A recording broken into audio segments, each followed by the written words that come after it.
I died on November 17, 1987. At least, that's what the death certificate says. That's what my sister Margaret believes. That's what the Royal Navy accepted when they sent my Medal of Service to an empty grave in Drumnadroshit Cemetery, overlooking the very waters that swallowed me whole and spat me back out as something else entirely. My name was Thomas Edward Sinclair. Commercial diver. 42 years old. No wife, no children, no particular ties except to the cold embrace of deep water and the slow, methodical rhythm of pressurized breathing. I had spent 23 years descending into darkness, oil rigs in the North Sea, sunken vessels off the coast of Aberdeen, pipeline repairs in waters so cold they could stop your heart before the pressure crushed your ribs. I was good at being alone. I was good at secrets. I just never expected to guard one that would devour the rest of my life. The cottage where I'm writing this confession sits 3 miles from the tourist-choked shores of Loch Ness, buried in a copse of ancient Scots pine that the locals call the Whispering Grove. No one comes here. The path dissolved into bracken and heather decades ago. The stone walls are thick enough to muffle screams, though I've never screamed. Not once. Not even on that first night when I understood what I had truly seen, what I had truly touched in the lightless depths of Britain's most famous lake. The peat fire crackles in the hearth. My hands shake as I write, not from age, though I'm 63 now, but from the weight of 36 years of silence pressing down on my chest like a failed decompression. Outside, the November wind carries the smell of rain and rotting pine needles. Inside, I can still smell the lake. I will always smell the lake. It's in my hair, my clothes, soaked into the very marrow of my bones. I need to tell someone. Before I'm truly gone. Before the secret dies with me and becomes just another legend, another blurry photograph, another joke for drunk tourists stumbling out of the Loch Ness Inn.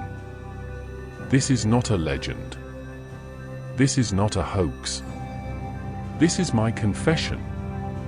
If you're hearing this story, if my words have reached you across time and distance, then do me one favor, share this truth. Subscribe to this channel so you don't miss what comes next. Hit that like button if you want to hear more confessions like mine. Because I'm not the only one who's seen things we can't explain. I'm not the only one carrying secrets that changed everything. Share this with someone who needs to know that the legends are real. It began with a telephone call on a Tuesday morning in March of 1987. I was living in Inverness then, in a flat that smelled of diesel and old coffee, waiting for the next contract, the next descent, the next paycheck. The voice on the other end belonged to Dr. Adrian Pemberton, a marine biologist from Cambridge who introduced himself with the clipped, cautious tone of a man trying very hard not to sound insane.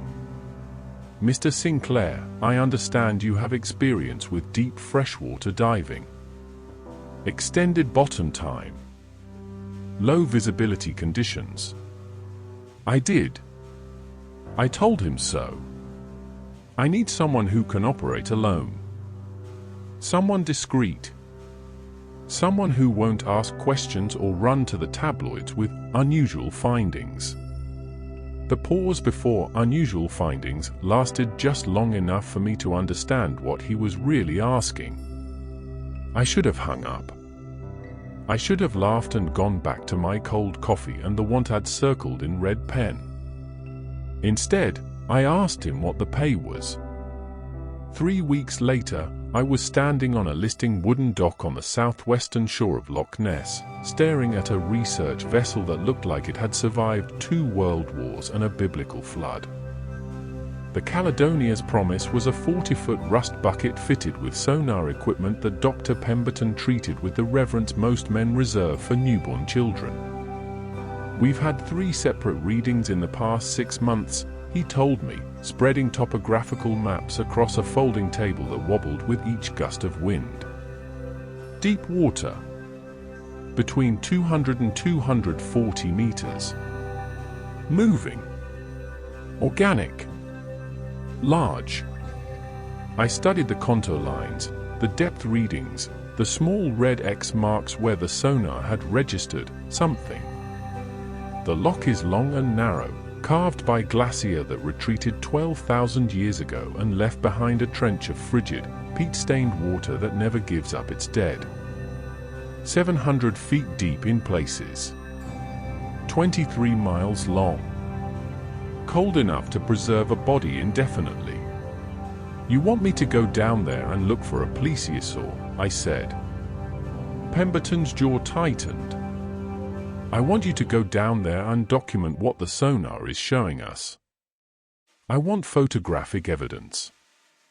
Water samples. Tissue samples if possible. I want proof. Of what? Of whatever is living in the benthic zone that shouldn't be. I looked out across the loch. The water was black glass, reflecting the grey sky and the steep slopes of the surrounding hills. Tourist boats clustered near Urquhart Castle ruins 5 miles north. From where we stood, I could see nothing but emptiness. Vast, ancient emptiness. I'll need specialized equipment, I said. Heated suit. High-intensity lights. Extended air supply. Underwater camera with pressure housing. I have funding. Private funding. No institutions, no governments. This is off the books. That should have been my second warning. I ignored it. The training dives began in April. I spent 2 weeks acclimatizing to the loch's unique conditions. The near-zero visibility caused by peat particles suspended in the water, the rapid temperature drop below 50 meters, the psychological weight of descending into absolute darkness with nothing but the sound of my own breathing and the occasional metallic ping of the sonar buoy tracking my position. I should have surfaced. I should have marked the location and returned with better equipment, better planning. Instead, I angled my body downward and followed the fissure into the dark. The walls were smooth volcanic rock, not the sedimentary stone of the loch bed. Loch Ness is not like the ocean. There are no currents to carry you, no fish to scatter in your light, no coral or kelp to mark your progress. There is only the descent, the pressure increasing with each meter, the darkness becoming so complete that your eyes play tricks, conjuring shapes and movements that vanish when you turn your head. I went deep. Deeper than the tourist submarines, deeper than any recreational diver had reason to go. At 180 meters, I found the thermocline, a layer where the water temperature plummeted to just above freezing. Below that, the loch became something else entirely. A different world. A forgotten world. The visibility improved slightly in the deep zone. The peat particles settled here, leaving the water merely opaque instead of blind. My lights cut through the murk in tight cones, illuminating clouds of suspended sediment and the occasional ghostly outline of submerged logs that had rested on the bottom for centuries. On my 7th deep dive, I found the trench. It wasn't on any of Pemberton's maps. It was a fissure in the loch bed, perhaps 15 meters wide, dropping away into blackness that my lights couldn't penetrate. I hovered at the edge, checking my depth gauge. 223 meters. I had 10 minutes of bottom time before I'd need to begin my ascent and the long, careful process of decompression. The crack descended at a steep angle, and I followed it for another 30 meters before my depth gauge started screaming warnings in my ear. 255 meters. Critical depth. 5 minutes of bottom time remaining. That's when I saw the cave. Not a cave, exactly. An opening. A wound in the rock that exhaled water colder than anything I'd felt before, water that made my heated suit feel like tissue paper. I approached the entrance, my light beam shaking slightly, from the cold, I told myself, not from fear. The opening was massive. 20 meters across. Smooth edges, almost polished. And just inside, barely visible in the periphery of my light, was a marking. Not natural erosion. Not random scratches. A symbol. Carved deep into the rock. Ancient. Deliberate.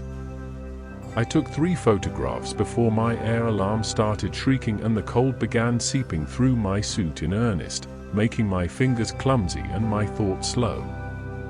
I turned and began my ascent, following my guide rope, stopping at the designated depths for decompression, my mind racing through explanations that made no sense. Someone had carved that symbol. Someone had found that cave. Someone had been there before me. Or something. I developed the photographs in Pemberton's makeshift darkroom, a converted storage closet on the Caledonia's Promise that reeked of chemicals and damp wood. My hands were still trembling as I watched the images emerge in the developing tray, ghostly at first, then sharpening into clarity. The first 2 photographs showed the fissure, the descent, the walls of volcanic stone. Useful for documentation, nothing more. The third photograph showed the symbol. Pemberton stood behind me, breathing heavily through his mouth, his glasses fogged from the chemical vapors. Neither of us spoke for a long time. The symbol was clear in the photograph, a spiral pattern, intricate and precise, carved at least 3 inches deep into the rock. Not Pictish. Not Celtic. Not any human culture I recognized. It could be natural, Pemberton finally said, but his voice had no conviction. It's not natural. Pareidolia. We're seeing patterns where. It's not natural, Adrian. He was silent again. Through the thin walls of the closet, I could hear the lock water lapping against the hull, patient and rhythmic, like a heartbeat. We go back, he said quietly. We go back and we document everything. The fissure, the cave, the symbol. We bring back samples. We. No. He turned to look at me, and in the red glow of the darkroom safe light, his face looked skeletal, desperate. Thomas, this is what we came here for. This is proof of. Proof of what? That someone carved a symbol in an underwater cave 1,000 years ago. That's archaeology, not marine biology. That's not what you're paying me for. But we both knew what I meant. The symbol wasn't the discovery. The symbol was a warning. Or a claim. I went back 3 days later. Alone. Without telling Pemberton.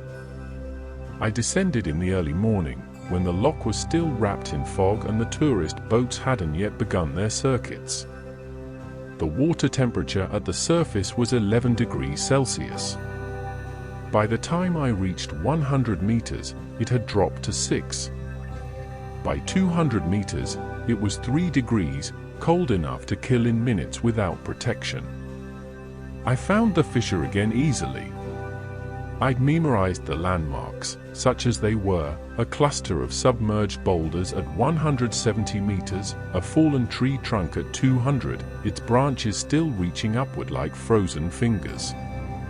The fissure yawned below me, and I descended into it without hesitation, my lights cutting through the darkness. The cave entrance loomed ahead. I'd brought additional lights this time, and I clipped them to the rock face as I entered, creating a path of illumination back to the open water.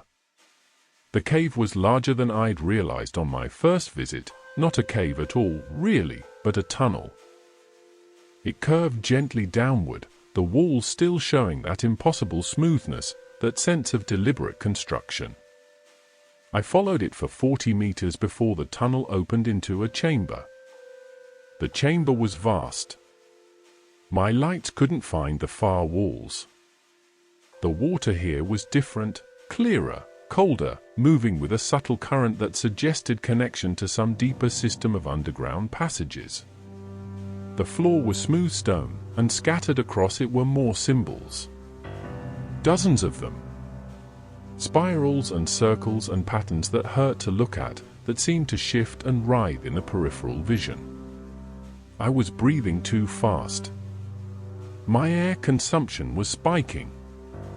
I forced myself to slow down, to document methodically, to take photographs and measurements and notes on my underwater slate. That's when the water moved. Not a current. Not turbulence. Movement. Displacement. Something large passing through the chamber, beyond the reach of my lights. I froze. My heart hammered against my ribs. My hand found the diving knife strapped to my thigh, a useless, pathetic, a gesture of instinct rather than reason. The water moved again. Closer this time. And then I saw it. Not all of it. Just a portion. Just enough. A shape in the darkness, massive and ancient, moving with the slow grace of something that had never known predators. Skin like polished stone, dark grey and mottled with patterns that might have been scales or might have been something older. A neck, impossibly long, serpentine, moving through the water with barely a ripple. And an eye. The eye was the size of my head. It reflected my light beam, glowing with an intelligence that froze the blood in my veins. It saw me. It studied me.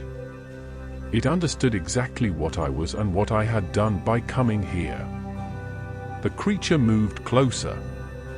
I could feel the displacement now, the pressure wave pushing against my suit. I could see more of it, the suggestion of a massive body, the hint of appendages that might have been flippers or might have been something else. It circled me slowly, and I hung suspended in the water, paralyzed by wonder and terror in equal measure. Then it did something I will never forget, something I've spent 36 years trying to rationalize. It touched me. Not aggressively. Not violently. A flipper, perhaps, I couldn't see clearly in the murk, pressed gently against my chest, against the thick neoprene of my suit, against the flesh and bone beneath. The touch lasted 3 seconds. Then the creature withdrew, turned with ponderous grace, and vanished into the darkness. I was alone again in the chamber. My air alarm was screaming. I had 5 minutes of breathable gas remaining and a 2-hour decompression ascent ahead of me. I should have died that day. The numbers didn't work out. I cut every safety margin, skipped decompression stops I shouldn't have skipped, surfaced with my tank gauge reading 0 and nitrogen bubbles coursing through my bloodstream like carbonated guilt. I spent 6 hours in Pemberton's improvised decompression chamber, shaking and vomiting and seeing that eye every time I closed my own. When I emerged, I told him I'd found nothing. Just the cave. Just the symbols. Nothing alive.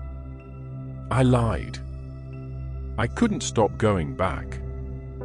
That's the terrible truth at the heart of this confession. I should have walked away. I should have told Pemberton I was done, taken my payment, returned to the North Sea rigs where the only mysteries were mechanical and the only deaths were comprehensible. Instead, I became what the creature had made me with that single touch, a guardian, a witness, a keeper of secrets too large for one man to carry. The dives became routine over the next 3 months. I invented excuses for Pemberton, equipment tests, geological surveys, baseline measurements. He grew suspicious but said nothing, perhaps afraid that pressing too hard would drive me away entirely. The private funding continued. The sonar readings accumulated. The tourist season began in earnest, and the loch filled with boats and cameras and people searching for something they hoped they'd never actually find. I dove at night. I dove in storms when no sane person would venture onto the water. I learned the geography of that underwater realm the way a blind man learns his own home, by touch, by memory, by the feel of the water moving around my body. The creature came to recognize me. I'm certain of it now, though I had no way to prove it then. It would appear in the chamber within minutes of my arrival, sometimes circling slowly, sometimes hovering at the edge of my light, watching with those ancient, luminous eyes. We established a pattern, a ritual. I would descend. It would appear. We would share the space for 10, 15, sometimes 20 minutes, an insane length of time at that depth, a depth that should have killed me a dozen times over. I began to understand things. Not through words, there were no words, no sounds beyond the mechanical rhythm of my breathing and the distant groans of shifting rock. But through presence.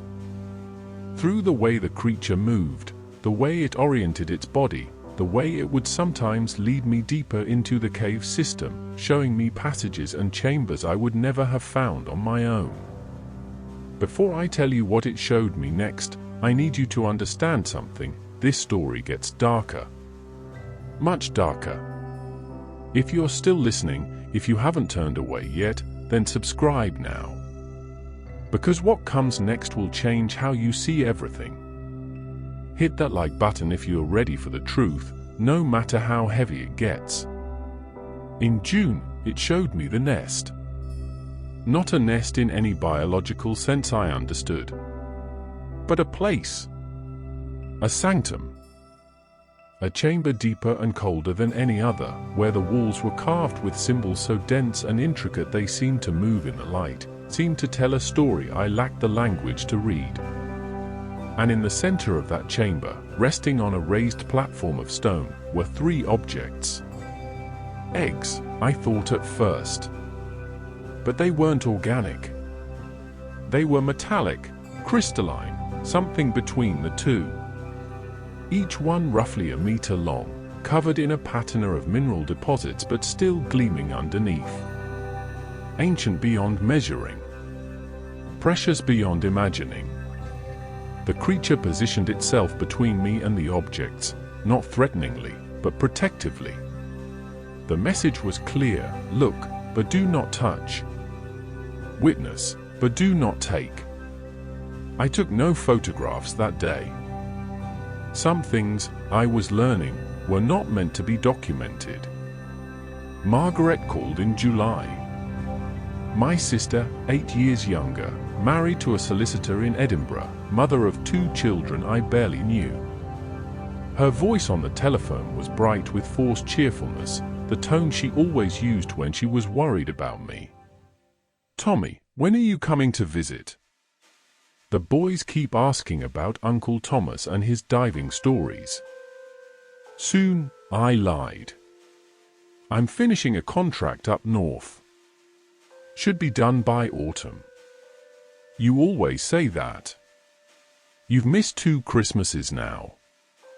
3 birthdays. Mum's getting frail, Tommy. She asks about you." Guilt twisted in my stomach like decompression sickness. "I'll come. I promise. Just a few more weeks." But I knew I wouldn't. I couldn't. The creature needed me. Not in any way I could articulate or justify, but with the certainty of instinct, of knowledge that bypassed rational thought. Something was changing in the loch. The sonar readings were increasing. More boats, more sophisticated equipment, more people like Pemberton who wanted proof, wanted discovery, wanted to drag the mystery into the light and dissect it for academic glory. I began sabotaging the research.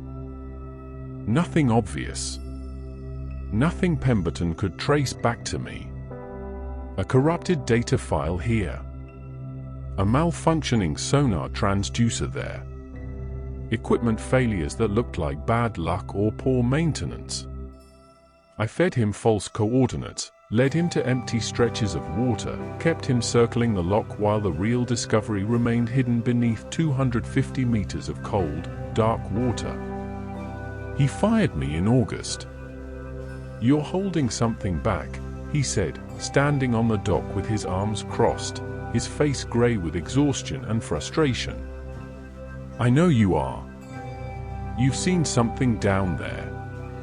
You found something." "I found nothing," I said. "Just rocks and cold and darkness." "Maybe there's nothing to find, Adrian. Maybe it's all just sonar artifacts and wishful thinking." "I don't believe you.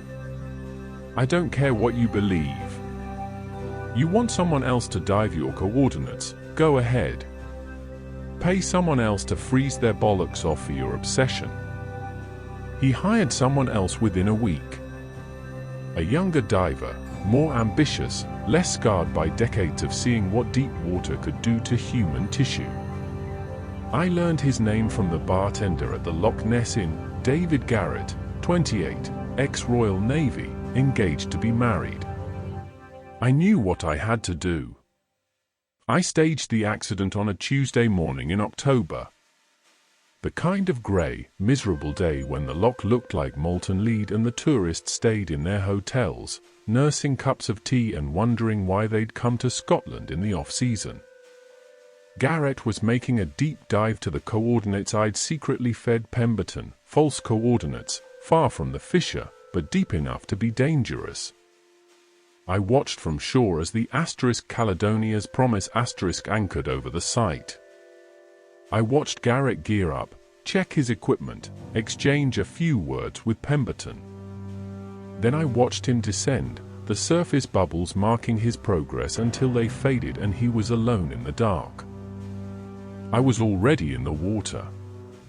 I'd entered half a mile south, where the shoreline curved and the trees came down to the water's edge, where no one would see a man in a black dry suit slipping beneath the surface like a seal.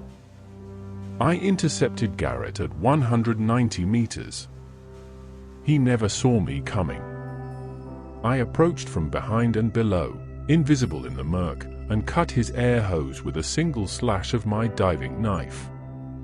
The high-pressure gas exploded outward in a cloud of bubbles, and I watched his body convulse with shock and panic. I should have felt something. Guilt. Horror. Remorse. Instead, I felt only the cold clarity of purpose as I watched him thrash and fumble for his emergency regulator, his movements already sluggish from nitrogen narcosis and the first whispers of hypoxia. I could have saved him. I had a redundant air supply. I could have shared my gas, guided him to the surface, explained it away as equipment failure. I didn't. I watched until his movement stopped. Until his body went limp and began its slow, spiraling descent toward the bottom. Then I ascended carefully, methodically, stopping at each decompression station, my mind as cold and empty as the water around me. They found his body 3 days later, snagged on submerged debris at 80 meters. Equipment failure, the investigation concluded. A faulty O-ring in the regulator, exacerbated by the extreme depth and cold. No fault assigned to Pemberton. No criminal charges. Just another tragedy in a profession where tragedy was an occupational hazard. I attended the funeral. I shook Garrett's fiance's hand and told her I was sorry for her loss. I looked his mother in the eyes and accepted her thanks for coming. Then I went back to the loch and descended to the chamber and sat in the darkness with the creature, and I told it what I'd done. Not with words. Not with signs, but with the weight of the confession pressing against my chest until I thought my heart would stop. The creature didn't judge me. It simply watched with those ancient eyes, and somehow that was worse than any condemnation. Pemberton left Scotland 2 weeks after the funeral. The funding had dried up, he told me in a brief telephone call. The investors had lost interest. The university wanted him back. There would be no more searches, no more dives, no more quixotic hunts for creatures that probably didn't exist. "You were right, Thomas," he said quietly. "Maybe there's nothing down there. Maybe there never was." I said nothing. If you ever did see something, I hope you understand why I needed to know. Why it mattered. I understand, I lied. After he left, I had the loch to myself. No research vessels. No competition. No one asking questions I couldn't answer. I should have felt relief. Instead, I felt the walls closing in, the secret becoming a prison, the guardian role transforming into a sentence I'd handed myself without trial or appeal. I moved into the cottage in November. The owner had died the previous winter, and the property had sat empty, slowly succumbing to weather and neglect. I paid cash for the lease, 5 years up front, no questions, no paperwork beyond what was strictly necessary. The nearest neighbor was 2 miles away through dense forest. The power lines didn't reach this far. I installed a generator, laid in supplies, burned the maps that showed how to find the place. I faked my death 2 days later. It was easier than you might think.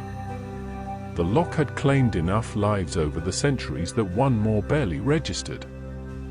I left my gear on a rocky promontory near Urquhart Castle, the kind of place where a diver might enter the water alone, foolish and overconfident.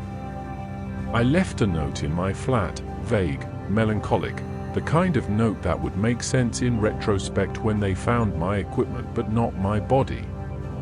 The water keeps its dead, everyone knows that. The cold and the depth and the peat-stained darkness preserve corpses indefinitely, hide them in fissures and caves where they'll never be found. Search crews looked for 3 days before giving up. My sister cried. My mother flew up from Devon for the memorial service. They scattered flowers on the water and said kind things about a man who'd always seemed more comfortable in the deep than on the surface. They weren't wrong. I became Thomas Sinclair's ghost. I grew my beard long and grey. I let my hair tangle. I wore clothes purchased from charity shops in Inverness, paying cash, never the same shop twice. Once a month, I would hike to the nearest village for supplies, hunched and limping, an old hermit who the locals knew better than to question. And every night, when the tourist boats had returned to their moorings and the loch lay empty beneath the stars, I would descend. The creature was always there. Waiting. Watching. And slowly, over the years, I began to understand what it was showing me. The symbols weren't decorative. They were a record. A history.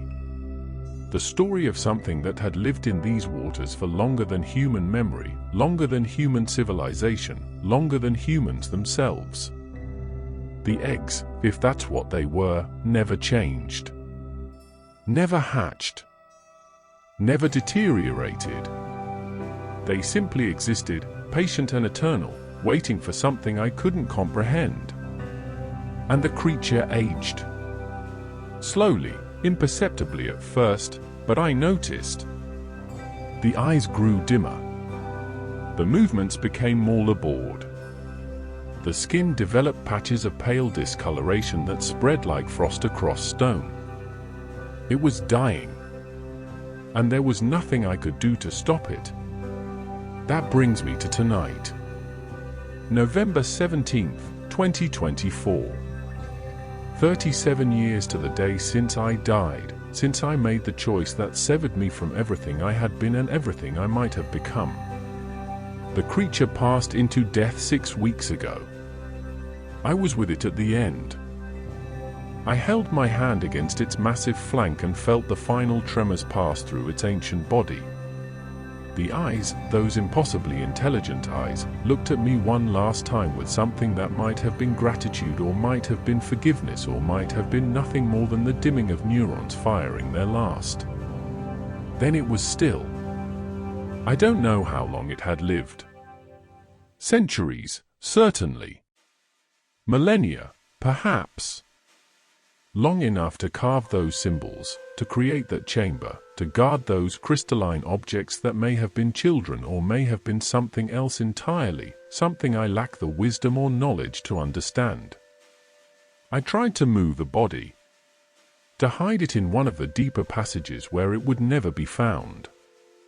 But it was too large, too heavy, and I am too old and too tired. Instead, I sealed the chamber. I collapsed the tunnel with carefully placed charges, buried the entrance under tons of rock and sediment, erased the passage that had defined 3 decades of my existence. Are you still with me?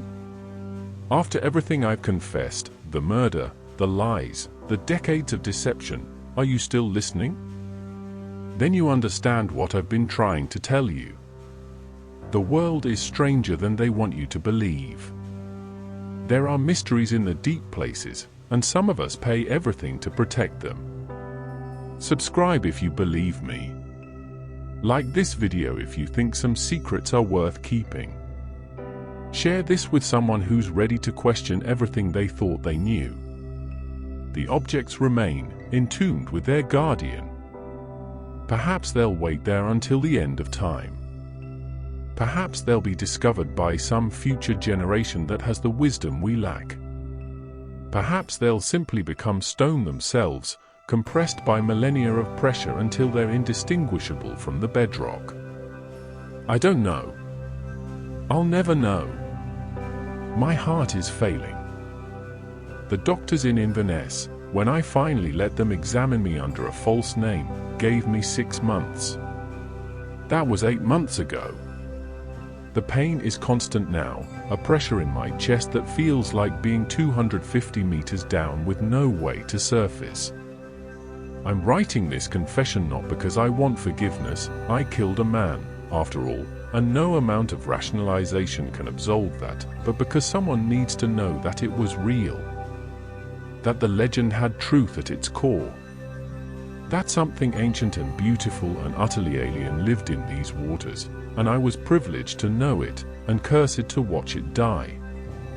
Margaret will find this document after I'm gone. I've arranged for it to be delivered to her, along with the deed to this cottage and what little money remains in my accounts. She'll read it and think I lost my mind in my final years. She'll show it to her sons, who are men now with children of their own, and they'll shake their heads sadly and remember their strange uncle who died diving in a Scottish lake for decades ago. Maybe one of them will be curious enough to search. Maybe one of them will find the sealed chamber and wonder what lies beneath the collapsed stone. Maybe they'll have the resources and the technology to excavate, to discover, to prove. I hope they don't. Some mysteries should remain mysteries. Some secrets should stay buried in the cold, dark water where they belong. The fire is dying. My hand aches from writing. Outside, I can hear the November wind moving through the pine trees, and beyond that, the patient lapping of the loch against distant shores. I'm tired. So tired. Tomorrow, I think I'll make one final dive. Not to the chamber, that's sealed, gone, a part of my life I've already buried. But to the place where I first saw the fissure, where I first felt the pull of the mystery that would consume the rest of my days. I'll descend one last time into the darkness. I'll breathe the cold air from my tanks. I'll feel the pressure building around me, the weight of the water, the weight of 37 years of silence. And maybe, if I'm very lucky, I won't come back up. Maybe the loch will finally claim Thomas Sinclair for real. Maybe that's the ending this story deserves. You've reached the end of my confession, but this isn't the end of the truth. There are others like me, her guardians, witnesses, people who've seen what hides in the forgotten places of this world. They have their own stories, their own secrets, their own prices paid. If this story moved you, if it made you question what's real and what's legend, then I'm asking you to do something for me. Subscribe to this channel. Not just for more stories, but because you're now part of something bigger. You're part of the few who know the truth. Hit that like button, not because you enjoyed what I did, but because you understand why I did it. Because you recognize that some mysteries are worth protecting, even at the cost of everything. And share this. Share it with someone who's ready. Someone who won't laugh it off. Someone who looks at Loch Ness, or the deep ocean, or the dark forests, and wonders what's really out there. Because the more people who know, the harder it becomes to forget.